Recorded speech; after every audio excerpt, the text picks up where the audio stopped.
오늘 5장밖에 되지 않는 예레미야 애가 사실 평상시 우리가 많이 읽지는 않지만 한 주일 동안 읽고 또 묵상하고 기도하면서 설교하기가 참 부담이 되고 어려웠습니다.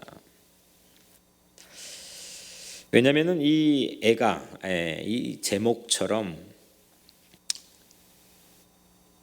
이건 슬픔에 대한 노래인데 처음부터 마지막 5장까지 이 애가의 저자 예레미야일 거라고 추정하지만 여하튼 이 예레미야 애가의 저자는 이 슬픔의 한복판에 서 있습니다. 화석처럼 지나가 버린 일이 아니라 그게 뭐 지금 지나가니까 참 곱게 보이더라. 야이 근사하고 웅장하다. 어떻게 지나왔을까? 그런 과거의 상처가 아니라 지금 막 비극 참상이 펼쳐지고 있는 눈앞에 펼쳐지고 있는 그 절망의 한복판에 지금 서 있습니다. 주전 586년 아마 그들의 역사에는 이 유대인의 역사에는 가장 슬펐던 해 3000년 동안 아마 뭐 이 히틀러의 600만 학살보다도 그들은 지금 더 생생하게 그들의 삶의 슬픔으로 기억하고 있는 주전 586년 바벨론 포로가 되었던 해입니다.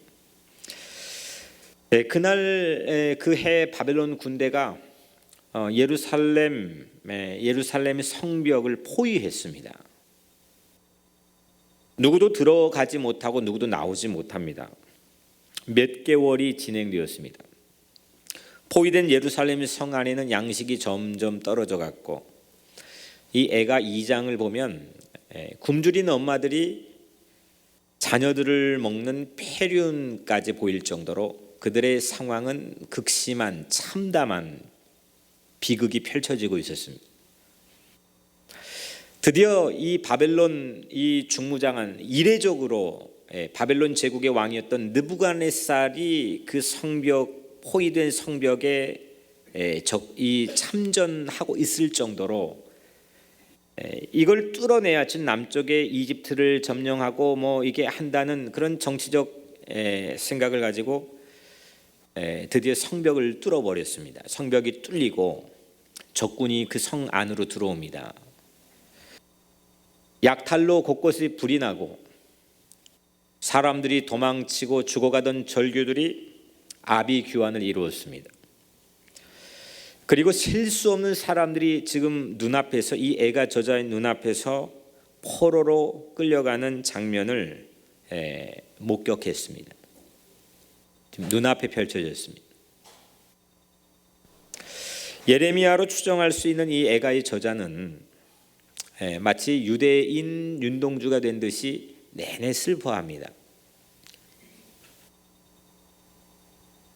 그래서 책 제목조차도 히브리어로 에이카, 이거는 아이쿠, 아우 슬프다. 오늘 1장 1절 시작도 슬프다, 2장 1절도 슬프다, 4장도 슬프다. 에이카, 아이쿠, 이를 어째, 뭐 이런 제목으로 특이한 제목으로 책이 이루어져 있습니다. 여러분들 슬픔 없는 인생이 어디 있겠습니까? 사연 없는 인생이 어디 있겠습니까? 다 내 슬픔과 내 사연이 가장 커 보이지만 세상에 아마 슬픔 없는 인생은 아마 하나도 없을 것 같습니다. 감당하기 어려운 슬픔 한복판에 서 있는 사람, 그런 사람들을 저는 이제 평생 만나야 되고 또 자주 만나게 됩니다. 그런 사람에게 우리 흔히 곧잘 하는 말처럼 지금의 아픔이 나중에 좋은 약이 될 겁니다. 이런 말이 과연 어느 정도 효력이 될까? 제 마음에 반문이 될 때가 참 많이 있습니다. 그 말을 해야 되는 상황이지만 뭐 이 말이 과연 꼭 워킹하는 말일까? 상투적인 말로 들려지면 어떻게 할까? 지금 이 당하고 있는 슬픔이 나중에 정말 좋은 약이 될 겁니다.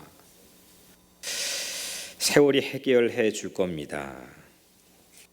물론 지나가 버리면 지금의 상처가 근사한 화석으로 고백되어지고 보여지고 장엄하고 웅장했던 내 삶의 흔적으로 분명히 보여지겠지만, 오늘 윤동주나 이 애가의 저자처럼 그 슬픔 한복판에 그 슬픔을 온몸으로 마주치며 있을 때, 그리고 그 슬픔의 농도를 생각할 때 가미채 입 바깥에 꺼내기 무안할 때가 적지 않게 있습니다. 무슨 말을 해야 될지. 오늘 애가는 그럼 무엇으로 이런 상황에 어떤 표현을 했고, 또 무엇으로 하나님의 마음을 담아 그 백성을 위로하고 있을까? 오늘 우리 말씀을 읽었지만 제가 다시 한번 읽어드리면, 슬프다 이 성이여, 전엔 사람들이 많더니 이젠 어찌 그리 적막하게 앉았는고. 전엔 열국 중에 크던 자가 이젠 과부같이 되었고, 전에는 열국 중에 공주였던 자가 이제는 강제 노동을 한 자가 되었도다. 밤에는 슬피 우니 눈물의 뺨이 흐르며 사랑하던 자들 중에 그에게 위로하는 자가 없고, 친구들도 다 배반하여 원수들이 되었도다. 유다는 환난과 많은 고난 가운데 사로잡혀 갔도다. 그가 열국 가운데 거주하면서 쉴 곳을 얻지 못하며 그를 핍박하는 모든 자들이 궁지에서 그를 뒤따라 잡았도다. 오늘 이 애가의 슬픔은 마지막 장 마지막 절까지 읽어봐도 이런 리듬과 논조가 계속 이어지는데, 이 난국 가운데 우리를 도와줄 사람이 아무도 없는 외톨이가 됐다는 겁니다. 이게 분명히 함께 사랑을 나눴는데, 분명히 나를 좋아해 줬는데, 분명히 우방이었고 내 편이었는데 외톨이가 되었습니다. 어디에서도 마음 편하게 쉴 곳이 없습니다. 원수에게 사로잡혀 포로가 되었습니다. 지금 이런 일들이 오늘 우리 각자의 삶에도, 오늘 세상 살다 보면 세상 돈이 나를 포로로 끌고 갈 때도 있고, 빚더미나 아니면 친구의 관계나 아니면 가정의 문제나 자녀로 인해 슬픔이나 상실이나 여러 가지 다양한, 정말 백과사전 같은 다양한 종류로 우리에게 이런 슬프게 만드는, 우리를 아프게 만드는 그런 삶의 도전들이 참 많이 있습니다. 물론 오늘 그런 소재와 이슈를 가지고 오늘 마치 시처럼 이 애가는 그 슬픔을 표현합니다. 지금 성벽이 뚫리고, 이 성벽에 뚫려서 적군이 막 오는데 얼마나 아비규환이 되었겠습니까? 막 도망가고 칼로 죽이고 잔인하게 막 머리채를 휘어잡고,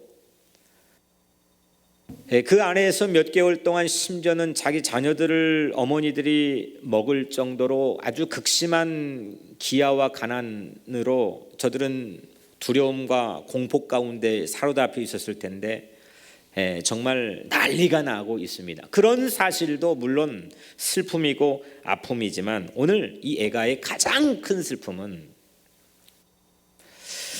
이 참혹한 재앙, 이 견디기 힘든 이 아픔의 재앙이 하나님께서 하신 일이라고 하는 깨달음입니다. 오늘 12절이 여호와께서 그 진노하신 날에 나를 괴롭게 하신 것이로다. 하나님이 하셨대요. 아니, 하나님께서도 재앙을 주시는가? 오늘 12절뿐만 14절에 내가 감당할 수 없는 자의 손에 주께서 나를 넘기셨도다. 하나님이 하셨대. 오늘 17절에 여호와께서 야곱의 사방에 있는 자들에게 명령하여 야곱의 대적들이 되게 하셨으니, 아니 바벨론 제국에게 넘긴 게, 바벨론 지금 그 나쁜 놈, 진짜 쳐다보기도 싫은 놈, 아니 그 녀석들이 한 줄 알았는데 이거 다 하나님이 하셨다는 거예요. 만약 우리 경험했던 일본 제국주의, 일제를 바벨론처럼 하나님이 사용하셨다고 누군가가 설교를 한다면, 지금의 언론이나 아니면 또는 앤티 기독교인들이 어떻게 반응을 할까? 또 우리 크리스찬 가운데서도 이 반응에 대해서 어떤 감정을 가질까?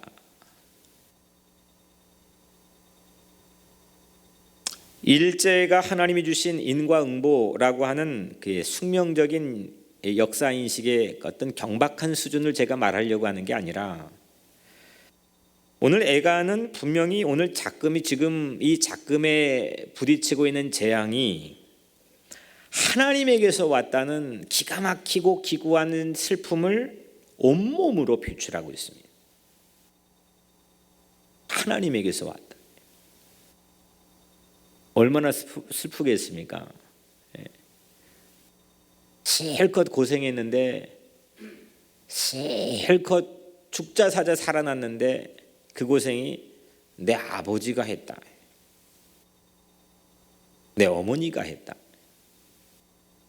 믿었던 친구가 그렇게 나를 어렵게 한 장본인이었다. 이 사실을 만약에 여러분들이 안다면 그걸 어떻게 견뎌낼 수 있겠습니까? 오늘 애가의 오늘 반복해서 한 주간 동안 묵상하고 읽고 하면 주신 깨달음은, 이 애가의 가장 큰 아픔은 바로 이 사실입니다. 지금 눈앞에 펼쳐지고 있는 바벨론 포로로 끌려가는 참혹한 현실도 물론 아프지만, 이보다 더 기가 막히고 기구한 아픔은 이 재앙을 하나님에게서 하나님이 주셨다.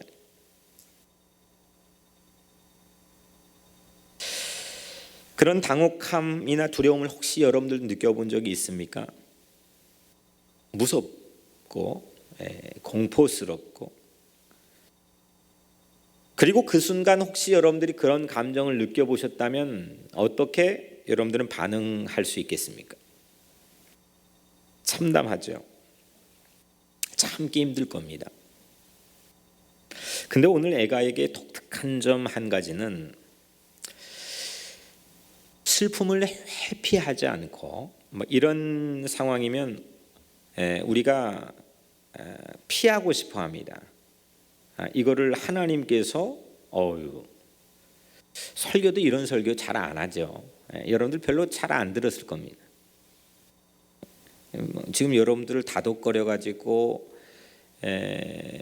그냥 위로하기도 시간이 빠듯하다 생각하는 세상에서, 아니 지금 바벨론 제국이 우리에게 포로로 지금 끌려가니 참담한 역사적 현실이 하나님이 하신 일입니다. 이런 말을 우리가 하는 게 결코 쉽지 않습니다. 피하고 싶습니다. 회피하려고 합니다. 나 스스로 생각도 에이 아니겠지 하고 그냥 접어버리려고 합니다. 근데 오늘 애가에게 아주 독특한 점은 이 슬픔 곁에 아주 가까이 근접해 접근합니다. 그런데 오늘 애가는 가장 큰 용기를 냅니다. 화산 폭발의 근원이 폭발 쫙 하면 꼭대기만 보이지만 거기서 막 용암이 흘러내려오지만, 그 화산 폭발의 근원은 지하 깊숙이 수 없는 붉은 끓고 있는 마그마, 이 마그마가 마치 화산 폭발의 근원인 것처럼 지금 끔찍한 재앙으로 이 꼭대기에서 보여지는 세상을 참담하게 만드는 이 재앙과 비극의 뿌리는 하나님과 멀어졌던 잘못, 나의 죄, 우리의 죄, 이 잘못을 털어놔 버렸습니다. 오늘 20절에 여호와여 보시옵소서, 내가 환난을 당하여 나의 애를 태우고 나의 마음이 상하오니 나의 반역이 심히 크미니이다. 이게 신앙의 가장 큰 출발입니다. 이거를 좀 쉬운 말로 읽어드리면, 하나님 제가 겪는 이 고난을 살펴주십시오. 반역을 일삼던 지난날을 생각하니 속이 뒤틀리고 심장이 터질 듯합니다. 지금 이게 바벨론 제국의 포로로 끌려가는 걸 봐가지고 지금 뒤틀리는 게 아니라, 지금 내 집에 지금 가난해가지고 뒤틀리는 게 아니라, 지금 내 버림받아가지고 아픈 게 아니라, 지금 반역을 일삼았던 나의 지난날, 하나님과 관계가 파괴되었던 내 삶의 지난 과오를 생각하니까 내 속이 뒤틀리고 심장이 터질 것 같다는 그런 고백을 합니다. 자기 민족의 죄를 객관적인 거리를 두고 보지 않고 그걸 논평이나 비평, 뭐 그냥 그런 뭐 글 정도 쓰는 지금 그런 마음이 아니라 그 민족의 죄로 인해 심장이 터질 것 같은 그런 애통을 애가는 오늘 체험하고 우리에게 보여줍니다. 이 재앙이 주는 아픔을 넘어서서 죄악으로 인한 악으로 인한 애통을 고백하고 있습니다. 표면적인 자기 삶의 이 살이 칼로 그어졌다. 아우 아파 피가 나네. 이 지금 아픔이 아니라 이 피가 나는 근원적인 어떤 뿌리를 붙들고 애통해하는 오늘 애가의 모습을 우리는 보게 됩니다. 당면한 고통보다 자신의 민족이 하나님을 아프게 했다는 일로 아파하는 애통해하는 그런 모습을 우리에게 보여줍니다. 그리고 하나님께 자비를 구합니다. 재앙이 찾아온 길을 알지 못하는데 어떻게 재앙을 해결해 달라고 부탁할 곳을 찾을 수 있겠습니까? 사람들 참 이상합니다. 이게 재앙이 어디서 왔는지 모르는데 그 재앙을 도와달라고 벗어나게 해달라고 기도는 하는데 그 길을 알 수가 없죠. 그래서 애통하는 사람이 어떤 복을 받고 어떤 위로를 받을 수 있는지 현실에서 우리는 참 난감해질 때가 있습니다. 애통이 뭐냐? 하나님께서 아주 기가 막힌 깨달음을 저에게 주셨습니다. 애통은 그냥 보통 슬퍼한다. 오늘 뭐길래 슬퍼하는 자 복이 있나니 8번 반복했던 윤동주 시 보려고 전 세계의 시인들이 이렇게 몰려드느냐. 그 슬픔이 도대체 뭐냐? 그냥 표면적으로 당하는 우리 민족이 70년 분단 민족 현실에 이게 아프다. 내 집안에 이게 아프다. 이게 아니라 애통은 악의 현실을 목도하고 그 악의 현실을 보면 슬퍼할 줄 아는 하나님의 마음입니다. 죄를 보고 슬퍼할 줄 아는 하나님의 애통하는 마음. 그 일로 괴로워하고 그 윤동주의 시 중에 십자가란 시에 괴로웠던 사나이 십자가에 달린 예수에게로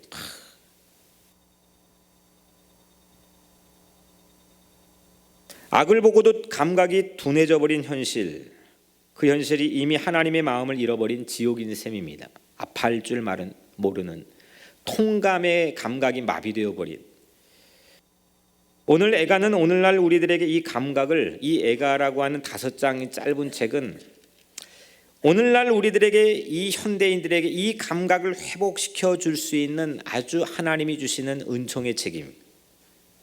악의 현실 앞에 슬퍼하지 않았는데 어찌 악을 이기신 십자가 대속의 위로를 받을 수 있겠습니까? 그런데 우리가 그 죄를 가지고 애통해할 때 오늘 아가가 그 슬픔 가까이 한 발자국 근접해 접근해 그 슬픔에 눈이 떠지고 그걸 가지고 애통해하고 이 하나님의 재앙이 결국 내 죄 때문에 왔다고 하는 이 사실을 가지고 아파할 때 애통해할 때 또 다른 하나님의 놀라운 일을 보게 되는데 그 하나님의 일은 그 죄의 모든 권세를 이기고 그 죄를 탕감하고 면제하며 용서해 주시고 모든 이 땅의 재앙과 심판에서 우리를 하나님의 자녀로 구속해 주시는 이 놀라운 대속의 은총을 여러분들 모두가 보게 될 줄로 믿습니다. 이거 보는 게 결국은 3단 논법 아닙니까? 성경의 복음의 논리가 이 심판과 재앙이 하나님이 하셨대. 우연이 아니래. 두 번째, 결국 그것이 내 죄 때문이래. 하나님 앞에 참회하고 회개하는 거예요.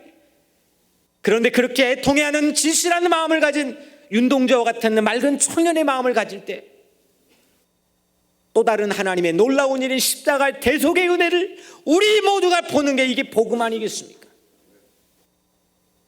이 복음을 가지고 우리가 붙들고 씨름하고 이 복음의 능력을 가지고 살아가야 되죠. 이 애가는 절망의 한복판에서 민족의 악을 논평했던 것이 아니라 민족의 악을 목도하면서 그걸 가지고 붙들고 통안의 눈물을 흘리며 오히려 새로운 용기를 얻고 새로운 판타지와 새로운 비전과 새로운 놀라운 위로를 자기 백성을 향해서 토해내고 있습니다. 예레미야가 3장 19절 25절에 내 고초와 재난 곧 쑥과 담즙을 기억하시옵소서. 내 마음이 그것을 기억하고 내가 낙심이 되오나 이것을 내가 내 마음에 담아 두었더니 그것이 오히려 나의 소망이 되어 싸움은, 제가 지금 말씀드리는 게 여기 나오지 않습니다. 미칠 것 같은 고난 내 마음에 담아두는 애통을 냈으니 그것이 오히려 나의 소망이 되어 싸움은 여호와의 인자와 긍휼이 무궁하심으로 우리가 진멸되지 아니함이니이다. 이것들이 아침마다 새로우니 주의 성실하심이 크도소이다. 이 놀라운 주의 인자하심과 무궁하심이 아침마다 모닝타임마다 나에게 새롭게 다가오는 이 은총과 위로를 오늘 이 예가는 받고 있는 겁니다. 내 심령에 이르기를 여호와는 나의 기업이시니 그러므로 내가 그를 바라리라 하도다. 기다리는 자들에게나 구하는 영혼들에게 여호와는 선하시도다. 오늘 마지막으로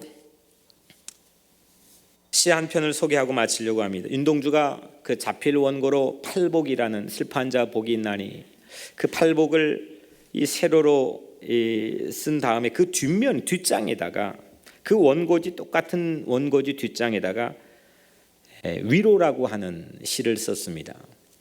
아마 뭐 같은 장이니까 바로 썼겠죠. 저희가 위로를 받을 것이며 이걸 두 줄로 딱 지워놓고 저희가 영원히 슬플 것이요.